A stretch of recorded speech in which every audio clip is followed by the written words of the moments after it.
Hey everyone, hope you are doing very well. So this is Saurabh Madame and I am today here at Munich, Germany. आज हम बात करने वाले हैं Germany की scholarships के बारे में। राइट, आप सभी ने सुना होगा कि जर्मनी में एक स्कॉलरशिप ऑफर की जाती है जिसमें आपको नहीं ट्यूशन फी लगेगा यूनिवर्सिटी में स्टडी करने के लिए, साथ ही साथ आपको स्टाइपेंड मिलेगा, उसके अलावा ट्रेवल अलाउंस भी मिलेंगे and there are lots of benefits you will get. तो वो स्कॉलरशिप कौन सी है? विच इज़ डार्ड स्कॉलरशिप, DAAD। आप सभी ने सुना होगा। तो आइए सबसे पहले हम बात करेंगे कि कौन कौन से बेनिफिट्स कवर हो गए स्कॉलरशिप में। तो सबसे पहला बेनिफिट यही होगा कि आपको यूनिवर्सिटी में ज़ीरो ट्यूशन फ़ी लगेगी। It means you don't need to pay any tuition fees to the university. Second benefit आपको मिलेगा, यदि आप मास्टर्स डिग्री के लिए जा रहे हैं तो आपको 934 euros approx per month stipend मिलेगा till your entire duration of the program. So जो कवरेज होगी ड्यूरेशन की यूजुअली 12 मंथ से 24 मंथ्स तक हो सकती है। It depends on your program also. जो स्टूडेंट्स PhD के लिए जा रहे हैं तो stipend it may be up to 1200 euros per month.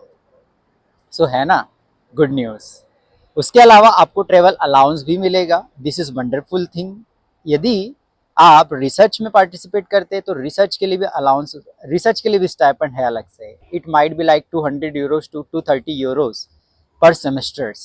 So these are some benefits if you get the DAAD scholarship.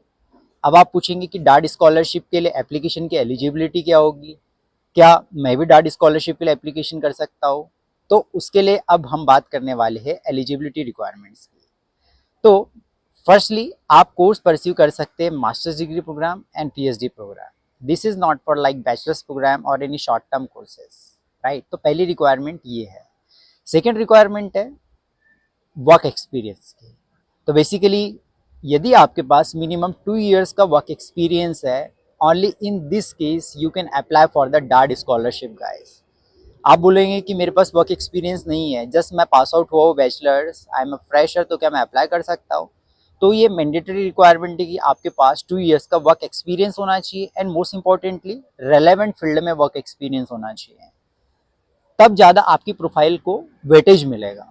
Right, ऐसा नहीं है कि आपने स्टडी कर लिया है सिविल इंजीनियरिंग से और आप किसी और ही फील्ड में जॉब कर रहे हो और उसका वर्क एक्सपीरियंस लगा रहे हो, तो वहाँ पे कहीं ना कहीं आपकी प्रोफाइल लैग कर जाएगी। उनको ये नहीं लगेगा कि लाइक आप एक जेन्युइन कैंडिडेट हो, आप एक मोटिवेटेड कैंडिडेट हो कि आपने ऑलरेडी स्टडी किसी और प्रोग्राम से की है बट आप किसी और ही फील्ड में वर्क कर रहे हो। तो आपको ये अश्योर करना है, उनको कन्विंस करना है। तो ये सेकेंड रिक्वायरमेंट है।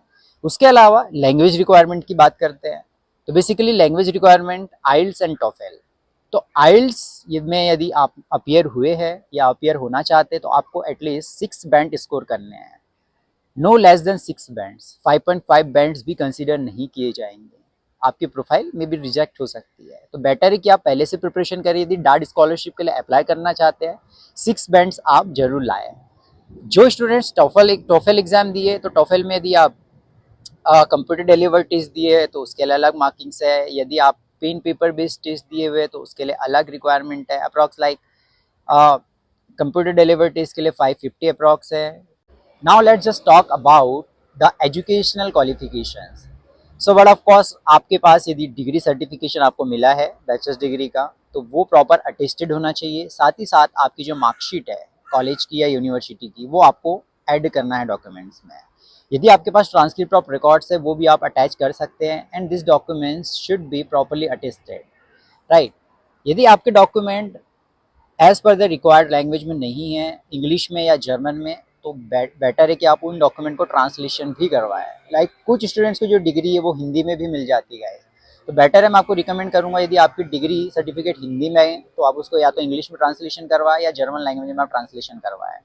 Right, the next requirement is work experience की। जैसे मैंने बात किया था, तो वर्क एक्सपीरियंस आपके पास है तो प्रॉपर वर्क एक्सपीरियंस लेटर आपको बनवाना है अपने एम्प्लॉयर से।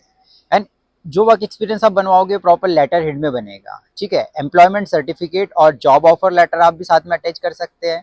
तो ये दो सर्टिफिकेट ये दो डॉक्यूमेंट आप साथ में अटैच करें। One is employment letter and offer letter भी आप एडिशनली अटैच कर सकते हैं। ठीक है, उसके अलावा आपका यूरोपास CV। सो बहुत सारे स्टूडेंट जो है जनरल हम बेसिक CV बनाते हैं, बट यदि आप डार्ट स्कॉलरशिप के लिए एप्लीकेशन करना चाहते हैं या जर्मनी की कोई भी पब्लिक यूनिवर्सिटी या प्राइवेट यूनिवर्सिटी में अप्लाई करोगे आप यूरोप की, तो आपको यूरोपास सीवी बनानी होगी। यूरोपास सीवी कैसे बनाना है आपको बेसिकली यूरोपास सीवी सर्च करना है गूगल में, then you will find the website through which you can directly create your Europass CV. मैं लिंक भी डाल दूंगा डिस्क्रिप्शन में जिसके थ्रू आप डायरेक्ट वेबसाइट में राउट कर सकते हैं and you can create your Europass CV. ठीक है, सीवी कैसे बनाना है ये इंपॉर्टेंट पार्ट है। सीवी में आपको सारी डिटेल्स मेंशन करनी है, लाइक योर ऑब्जेक्टिव, ठीक है, कि आप वो पर्टिकुलर कोर्स जिसके लिए अप्लाई कर रहे हो वो क्यों पढ़ना चाहते हो, आपका फ्यूचर गोल क्या है, उससे रिलेटेड एक शॉर्ट में आप ऑब्जेक्टिव बनाएं। सेकेंड, योर एजुकेशनल बैकग्राउंड, जिसमें आपके पूरे यूनिवर्सिटी का नेम, आपके हाई स्कूल्स, आपने किस यूनिवर्सिटी से पढ़ा है, कब से कब तक आपने पढ़ा है, आपके परसेंटेज, कौन कौन से आपने सब्जेक्ट्स पढ़े हैं, ठीक है, सारा कुछ डिटेल्स उसमें मेंशन होना चाहिए। आपके वर्क एक्सपीरियंस के बारे में सारी डिटेल्स आप उसमें मेंशन करें कि आपका जॉब रोल्स एंड रिस्पॉन्सिबिलिटीज़ क्या आती है, आप किस कंपनी में काम कर रहे हैं, कब से कब तक आप काम किया है। साथ ही साथ एडिशनली आप अपने ट्रेनिंग इंटर्नशिप सर्टिफिकेट के बारे में उसमें जिक्र करिए, कौन सी कंपनी में आपने इंटर्नशिप किया हुआ है, कब से कब तक किया हुआ है, उसमें क्या क्या सीखा है आपने, यदि आपने किसी प्रोजेक्ट में पार्टिसिपेट किया हो, असाइनमेंट्स किए हैं, उसका लिंक आप as a Google Drive link वहाँ पे प्रोवाइड कर सकते हो सीवी में। यदि आपकी प्रोजेक्ट्स काफ़ी बड़े हैं, सीवी में वो आ नहीं पा रहे हैं या सीवी आपकी काफ़ी बड़ी हो रही, तो आप लिंक के थ्रू उसमें मेंशन कर सकते हैं। ठीक है, तो ये कुछ इंपॉर्टेंट पॉइंट्स मैं आप बता रहा हूँ। हॉबीज़ आपको मेंशन करना है सीवी में, साथ ही साथ डिजिटल स्किल्स आपकी like Microsoft Office, Microsoft Excel, जो भी आपका कमांड है, स्ट्रॉन्ग कमांड। उसके अलावा जैसे आपने कुछ सर्टिफिकेशन कोर्सेज किए होंगे, कंप्यूटर स्किल्स C++, जावा, पावर BI और anything else. Other than that आपको मेंशन करना है आपकी हॉबीज़, जैसा मैंने बताया। तो ये सारी जो डिटेल्स है ये आप क्लियरली उसमें मेंशन करो, तभी आपका जो सीवी काफ़ी स्ट्रांग उनको लगेगा गाइस।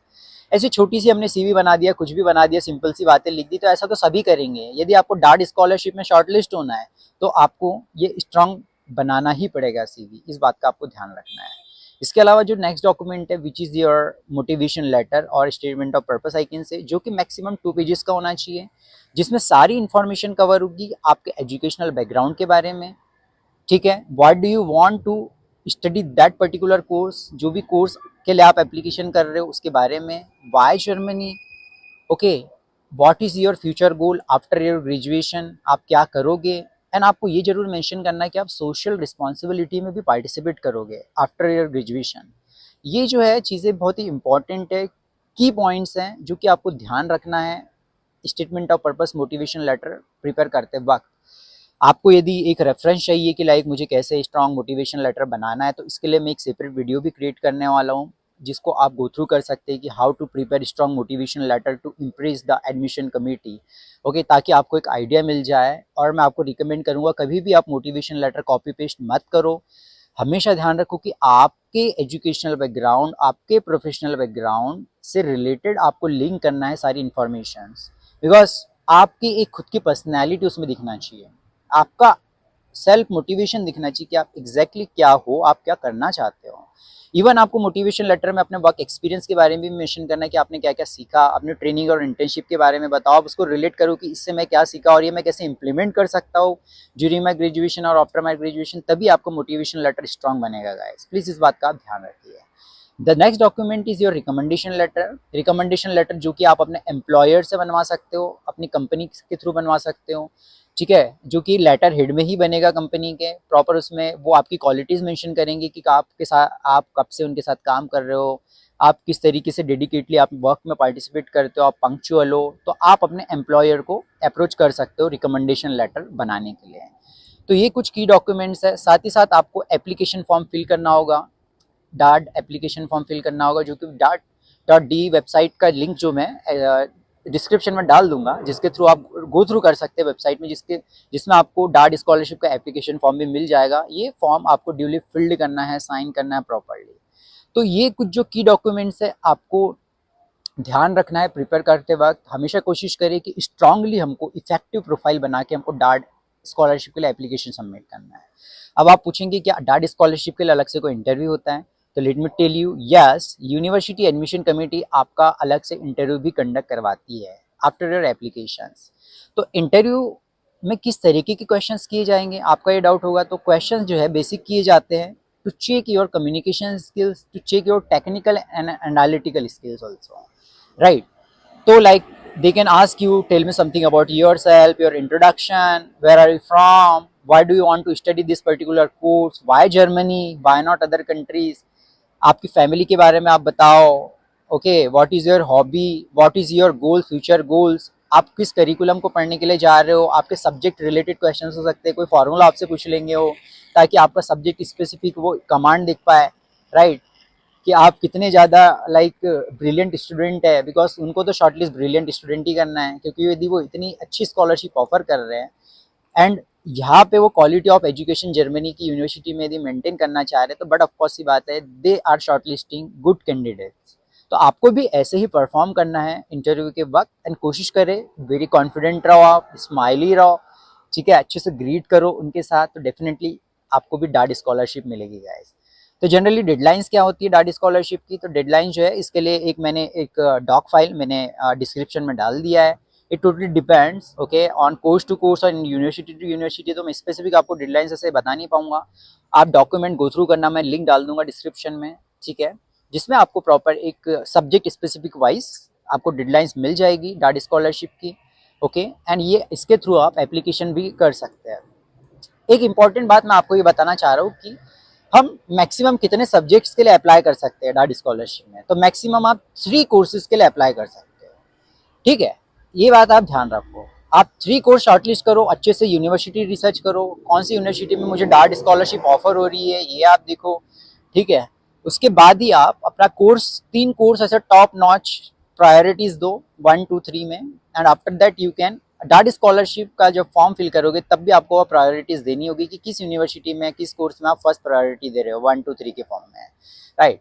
सो ये आपको इंपॉर्टेंट ध्यान देना है। एंड मोस्ट इंपॉर्टेंटली यदि आप 3 कोर्स चूज कर रहे हो, तो जब आप स्टेटमेंट ऑफ पर्पस बनाओगे उसमें ये क्लियरली मेंशन करना है कि आप 3 कोर्स में अप्लाई कर रहे हो, ठीक है, 3 कोर्स में आप अप्लाई कर रहे हो, साथ ही साथ उसमें ये भी मेंशन करना है कौन कौन से कोर्स में अप्लाई कर रहे हो। आपकी फर्स्ट प्रायोरिटी आपने मान के चलो आपने दिया है कंप्यूटर साइंसेस को, सेकंड प्रायोरिटी दिया है आपने आर्टिफिशियल इंटेलिजेंस को, थर्ड प्रायोरिटी दिया है आपने डेटा साइंस को।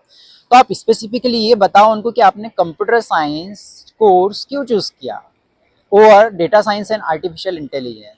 तो ये भी हमको क्लियरली उसमें बताना है। ऐसा नहीं कि बस आपको नॉर्मल एक स्टेटमेंट ऑफ पर्पस लिख देना है, आपको ये भी बताना है कि फर्स्ट प्रायोरिटी आपने कंप्यूटर साइंस क्यों दी over artificial intelligence and data science. Just I am just giving an example to you, ठीक है। तो ये बात आप हमेशा ध्यान रखो, this is very important points before you apply for the डार्ट स्कॉलरशिप, राइट? अब काफी सारे स्टूडेंट को ये डाउट होगा क्या हमको पब्लिक यूनिवर्सिटी में एडमिशन मिलेगा? Yes, this scholarship is for the public funded university, yes of course guys, top ranked universities worldwide, top 100 universities in the world, you can get the opportunity to study in. So there are multiple universities who are offering this scholarship with a okay with a link. This scholarship is linked to the university, so you can apply maximum 3 courses, and but of course the universities, right? So it depends.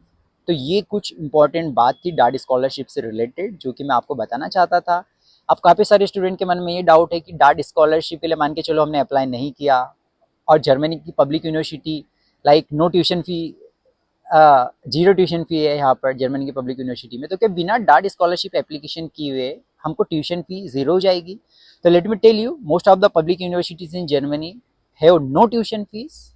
तो of course यदि आप dart scholarship के लिए apply नहीं करते या आप eligible नहीं हो, लाइक बहुत सारे ऐसे स्टूडेंट हैं जिनके पास वर्क एक्सपीरियंस नहीं है 2 इयर्स का, रिसेंट में अप्लाई करना चाह रहे हैं मास्टर्स डिग्री प्रोग्राम के लिए, तो of course you can apply in public funded universities. आप चेक कर लो तो आपको नो ट्यूशन फी मिलेगी। कुछ कुछ पब्लिक यूनिवर्सिटी में ट्यूशन फी होती है बट वो बहुत ही कम होती है, सिर्फ आपको सेमेस्टर कॉन्ट्रीब्यूशन फी पेमेंट करना पड़ता है, like it approx 250 euros to like 350 euros 400 euros ही होती है पर सेमेस्टर, जो कि बहुत ही कम है, इजीली अफोर्डेबल है। तो आपको ट्यूशन फी तो नहीं लगेगी यदि आपको डार्ट स्कॉलरशिप नहीं भी मिलती है, आप अप्लाई नहीं करते हो, सेमेस्टर कॉन्ट्रीब्यूशन फी ही आपको देना होगा। बट यहाँ पे ये बात आती है कि आपको स्टाइपेंड जो मिलता है वो नहीं मिलेगा, सिर्फ आपकी ट्यूशन फी 0 होगी यदि डार्ट स्कॉलरशिप नहीं मिलती है तो, ठीक है। ट्यूशन फी आपकी 0 हो जाएगी, आपको स्टाइपेंड नहीं मिलेगा और उसके अलावा आपको अलाउंस भी नहीं मिलेंगे, ठीक है। तो ये कुछ टर्म्स एंड कंडीशंस है गाइस। एंड डार्ट स्कॉलरशिप के लिए जिसका सिलेक्शन हो गया है तो उस केस में भी जो लाइक एनरोलमेंट फीस होती है, कुछ जो बेसिक रजिस्ट्रेशन फ़ी होती है, ठीक है, like semester ticket contribution I can से, वो फीस आपको पेमेंट करनी होती है यूनिवर्सिटी को, ठीक है। तो आप इजीली पेमेंट कर सकते हैं यदि आपको ऑलरेडी स्टाइपेंड मिल रहा है, ठीक है, 900 मोर देन 900 यूरोस का, तो आप इजीली इतना तो फीस एफर्ट कर ही सकते हो गाइस। तो ये कुछ इंपॉर्टेंट बात थी डार्ट स्कॉलरशिप के बारे में, ठीक है। तो hope you like this video. यदि आपको और भी ज़्यादा एडिशनल इन्फॉर्मेशन चाहिए स्कॉलरशिप के बारे में तो आप डेफिनेटली कमेंट कर सकते हैं। I will try to create new more videos for you and thank you so much.